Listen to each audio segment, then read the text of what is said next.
Supporters Club members, welcome to the Friday 15. Live from Eugene, Oregon is Jonathan Galt. This is Let'sRun.com co-founder Robert Johnson, the Mid-Atlantic headquarters in Baltimore.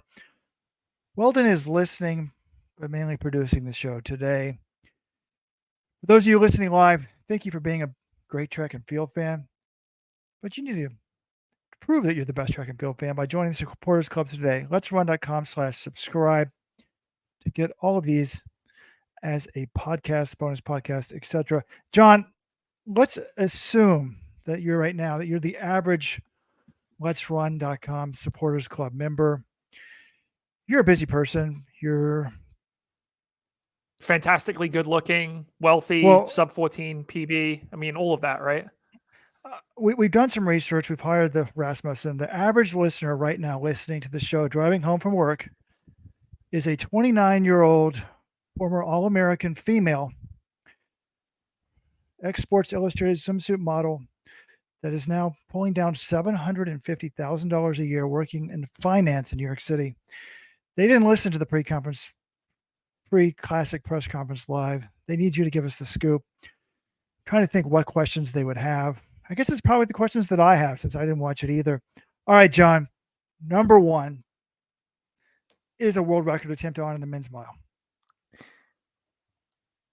Not really, but Jakob Ingebrigtsen didn't totally rule it out. He was asked about running fast, and we have the pacing assignments. The pacemaker for the mile, it's 151.5 for the first 800.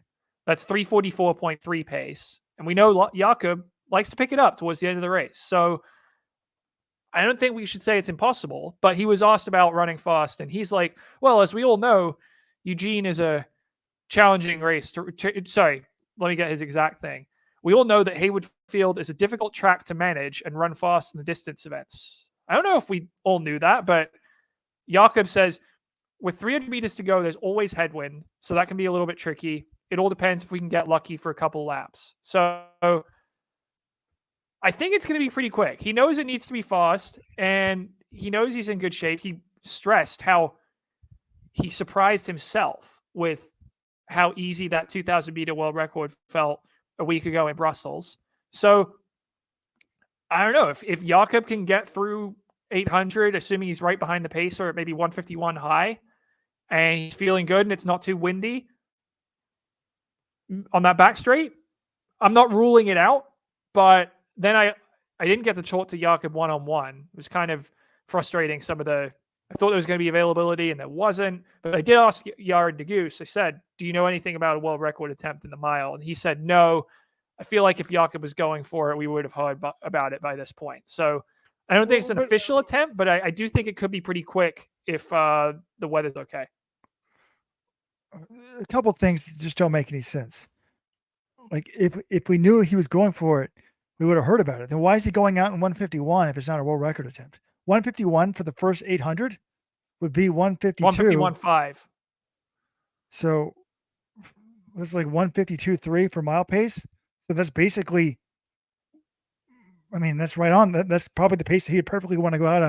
That's exactly what I said. Right. It's 344.30 mile pace. And we know Jakob likes to pick it up at the end of his record attempt. So if he was trying to run a mile world record, he might have this pace anyway, but he hasn't said this is something he's officially trying to do. Now, one thing you said is Jakob knows it has to be fast. Why does he know that? I would like to see him, if he's not going to go for the world record, take it slow and still slam these guys. Oh, he said, I'm going to have to run fast to beat everyone. That's the way he viewed it. But Robert, this gets to a very interesting point, because we kind of mentioned, the famous quote Jakob had in response to your question in Silesia in the virtual mixed zone. He said, I am the pacemaker. And he's just fully embraced that identity now, because he was asked, what's he going to be doing? He's like, well, I'm going to pace the mile on Saturday, and then I'll come back and I'll pace the 3K on Sunday. He's not saying race. He's saying pace. Like, he knows he's going to be up front. Jared de Goose was talking about, like, I think I'm going to try. Okay. He was asked about the American record, and he's like, yeah, I think it's possible. He said, if the race goes out nearly anywhere as fast as any other Diamond League goes out, it's something that could be managed. And Jakob just interjects. He's like, what do you mean if the race goes out? Like, he's basically like, look, you mean if I take it out fast, right? So then Yard's kind of going on. He's like, yeah, I think that it's possible. And Robert, this was amazing. Yard was talking about like his American record chances, and then Jakob just interjects and says, just stick to me as long as you can, and you'll get yourself 346. So that should be the headline of your written article. Jakob, just stick to me as long as you can, you'll get to 346. But I love Jakob, but some of this is exaggerated. Like, there's going to be a rabbit taking it out in 151.5. So Jakob could be in last place, and Jared Naguse would still be, on American record pace. Was there, okay, second question here. Was there any talk about Josh Kerr not being here? Josh Kerr, in my mind, first of all, we're praising all these stars like Jakob for being here, but who knows if they would be here if it wasn't for Nike basically mandating that they be here. But was there any talk about Josh Kerr not being here and Jakob and Josh Kerr? Josh Kerr's name was not mentioned once. Okay. Does Jared Naguse know who Alan Webb is? Yes, this was something I wanted to discuss with him. And he said he's seen the Instagram post by Julia Webb, which was saying that Alan's record might not have long to live. And I asked him, I got a one-on-one with Yard, so this was good. It's about 4 or 5 minutes together. And he said not until this year did he really know about Alan Webb. He's like, yeah, I think I knew he had like a collegiate record or something. I'm thinking he's probably thinking of the high school record. And I'm like, have you watched any of his record races? And he says he watched the American record from Belgium. He's watched that record race. He has still yet to watch the 2001 pre-classic where Webb broke the high school record, 353. But yeah, he's like, I've started learning about him a little bit more. And it's kind of funny. He was like, he started off by calling the record old. And he's like, well, it's not that old. But I'm thinking to myself, I'm like, 16 years and counting. That's a pretty good run in terms of a distance American record to last. And we know partly that's because people don't run the mile as much as they run the 1500. But well, not really. Yard was pretty right. Like, how did Alan Webb get this record? They had to set up a record attempt in Belgium for him. His agent got him. It was the Flanders Cup. That it's just because they knew he was in shape to run the American record in the mile, and they wanted him to do it. So Yard recognizes, he's like, look, I was in 350-47 3 shape at the Millrose Games in February.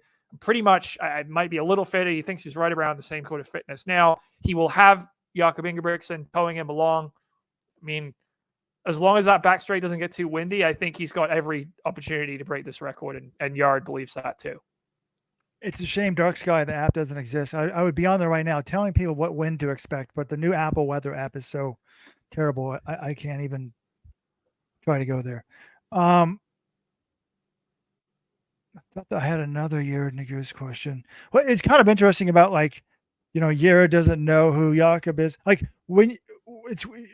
if you're 20 years old or 25 listening to this show, it's weird. Like anything like 10 years before you were 12 years old seems like ancient history, but then for the rest of your life, everything else will seem fairly recent.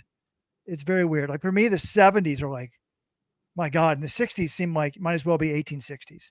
For you, John, like the 2000s are kind of, like 1990s are kind of ancient, and 1980s are like way ancient, right? Right. No, the gap between 2023 and 2003, not that crazy, but the gap between 2003 and 1983 seems like 100 years. So yeah. That's why Jared Naguse was 8 years old when Alan Webb set his American record in 2007. So to him, it seemed, he wasn't really aware of it until this year, but especially for someone, it seems like a while ago, and it kind of was. It's like when I was at Cornell and we won those 8 straight Ivy League championships. The kids we were recruiting in the final year were 10 years old when we started that dynasty. Just had to throw that in there. All right. So that's, John, also, we have learned in this podcast, John's officially an old disgruntled journalists mad they didn't get a one-on-one. But they really should reward journalists with one-on-ones because it costs a lot of money to fly to Eugene, to show up a day early for the press conference. Oh, I'm not mad that it's not a. I don't want an exclusive interview with Jakob Ingebrigtsen. I'm not expecting. I mean, that would be great, but I'm not expecting that. But they just said, they'll be available after the press conference, and they won. So for some of these athletes, like the sprinters who came up, they had Sha'Carri, Richardson, they had Noah Lyles, Grant Holloway, and Christian Coleman. They were asked one question by the assembled media, and then they all just went their separate ways. I was able to get Holloway afterwards, but not the other three. Did you ask Grant about the trouble that he has in the final 30 meters, and is he going to do anything about it? So I asked him about it. I didn't sort of ask like, well, how do you fix it? He's basically like, I didn't ask him, have you considered being coached by Robert Johnson? He can fix that last 30 meters up for you. But essentially what he said was, it's all about the spacing. Like when you come through the first hurdles, and he might be ahead at 60 meters, but if the spacing is off, he could be in trouble, because what happens is you're speeding up through the race. And when you're doing that, you're getting closer to the hurdles. And if you get too close, you might hit one, or you have to throw off the momentum of your race. So he's essentially like, look, you got to get that spacing down. And if you are off early in the race, it'll come back to bite you at the end. He essentially is like, look, I'm usually very consistent. I'm around 13 flat pretty much every time. Sometimes he gets it right and can run a 12.9, and sometimes he gets a little wrong. But even a bad race for Grant is like 13.10 or 13.08 or something. But when he has a bad race, that means he can be beaten. I don't think I've said this on the show, but this is a true story. I have spoken to a hurdles coach who has told me they know specifically how to change the way he trains to make him unstoppable and to solve this problem. This coach said, I had an athlete with a similar problem a long time ago, and the idea that I came up with worked perfectly. I'm sure it would work with Grant. Now, this person is promised me never to tell Grant the secret, because they have ties to other people in the event. So I can't share it. Grant, if you're listening to this and you need this advice, if like a year or two, you still don't have the world record, you don't have an Olympic gold, I think I can make it work. Like whatever the world record bonus is, if it's $1 million, I'll say we'll give this guy 500,000 of it to agree to teach you the secret that I know. So I'm just throwing that out there. All right. The other thing people want to know. We got if you haven't read Jonathan Gault's 7 Things to Look Forward to Pre-Classic article that he's written, in there we included a text message we got from an industry insider who was irate that the men are running a 3K, the pre-classic. The Diamond League final is almost always, it's generally the traditional events. They're running a women's 5,000, but they're running a men's 3,000. On Tuesday's show, when we brought this up, at first I was going to go on a rant about it, but then I thought, well, no, it's really hot. And so you said it was hot. So I'm like, oh, they're going to run the 3K in both. But then when I heard the women are running 5K, I was like, this seems kind of lame. And then this person texted us and they're like, this is ridiculous. They're doing it only because Jakob's there. This was to get Jakob to run the race. So any talk about that, them changing the distance so that Jakob would run the 3K? No, it wasn't mentioned. And like I said, I didn't get the chance to ask Jakob anything. So I don't know. They do have some sort of, they're allowing open practice. You know, if you're a member of the media, you can come and watch practice this afternoon starting at 2 p.m. So I'm probably going to go down to the track later. And if I find someone who might know more about it, I'll try to get the scuttlebutt on it. But we don't have an answer to that. To me, it sounds reasonable to me that Jakob would run. I mean, he'd win a 5K anyway, but after running a mile, and he made clear, he's like, look, the mile is the priority. That's the one I really want to win. But I wouldn't be surprised if they added this 3,000, if they made it 3,000 to satisfy him. Yeah, I mean, it's better for in the meet and for the short term if Jakob's in it, nothing, Mo's in it. But and I can understand the domestic wild cards, particularly when it's in normally not like the United States where we have a good athlete in every event. But at the same time, it's like people are going to be like, why bother with the Diamond League regular season if you know they're going to beg you to be in the final if you're good enough? So I guess for the record, I'm against the wild cards into the Diamond League, but I'd probably make an exception for Jakob if you've already qualified. The whole point of making people qualify is to encourage them to compete in the best meets in the year regularly. So Jakob does it already. So if you're already in the Diamond League final, I would be fine with letting someone run a second event. So Jakob can do no wrong for me.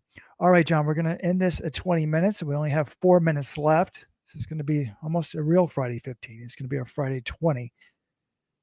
Sha'Carri, what does she have to say today? Let me go back to my notes here. So she was basically like kind of both her and Noah Lyles. Noah said it basically, this is essentially a victory lap for us. The World Championships, we've already done the thing we wanted to do this year. And this is just kind of a chance for us to run in front of the home crowd. And she was viewing it the same way. She's like, look, I'm just happy I could be here and to compete. And someone asked her about 2 years ago, she had this disastrous race. She finished DFL in the 100. And she was like, yeah, I'm back here. I'm not back. I'm better. Yeah, she said her line. But she didn't have anything crazy to say.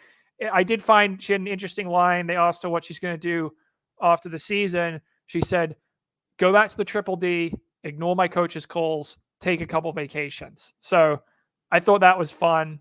I didn't know they called Dallas the Triple D, but are you aware of this nickname, Robert?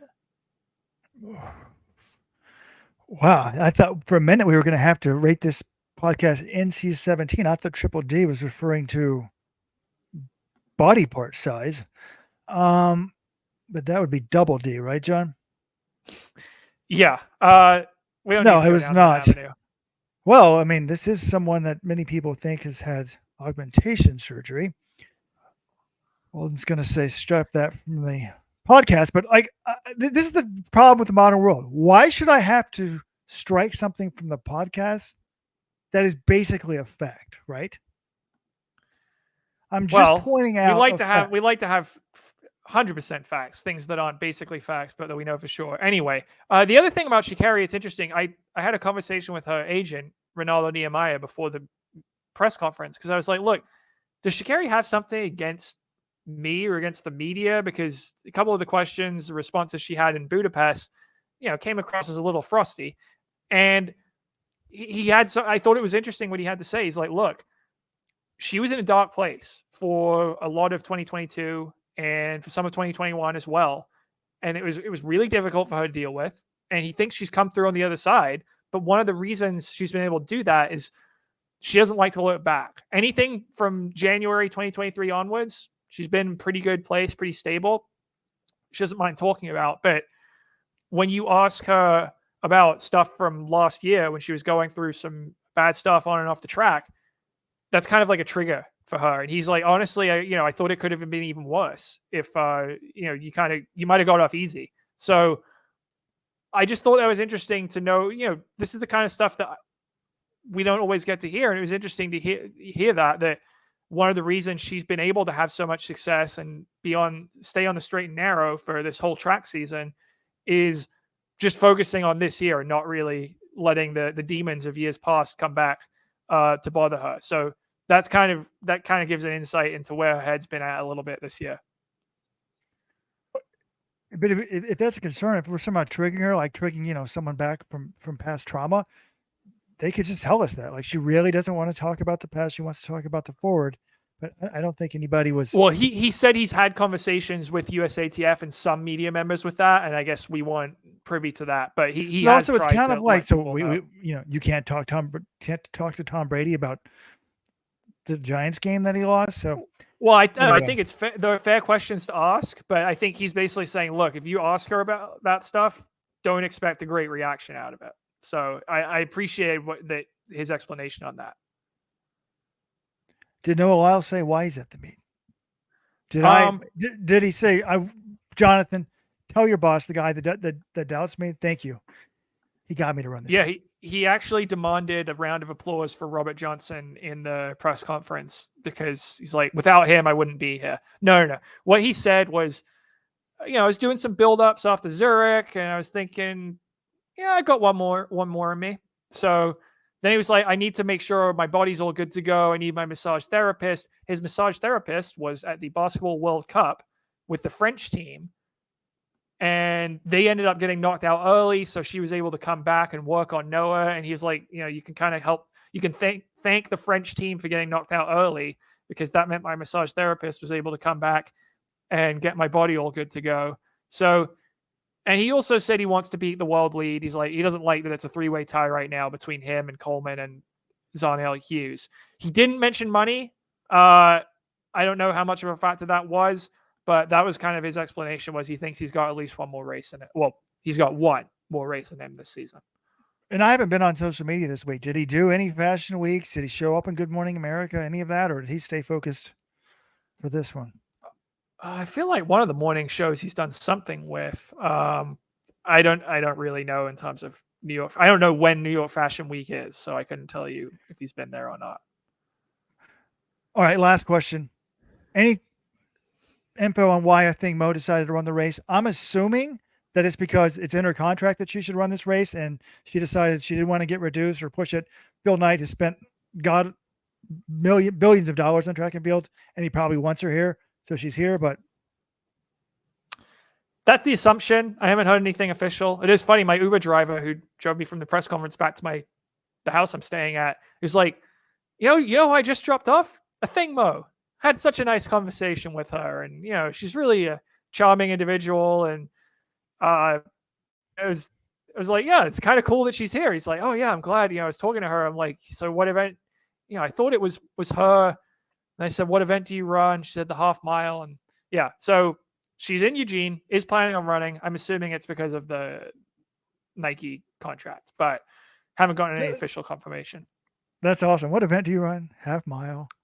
Well, he said he was a track fan, but it wasn't her name on the Uber account. I think it was Brandon Miller's name. So,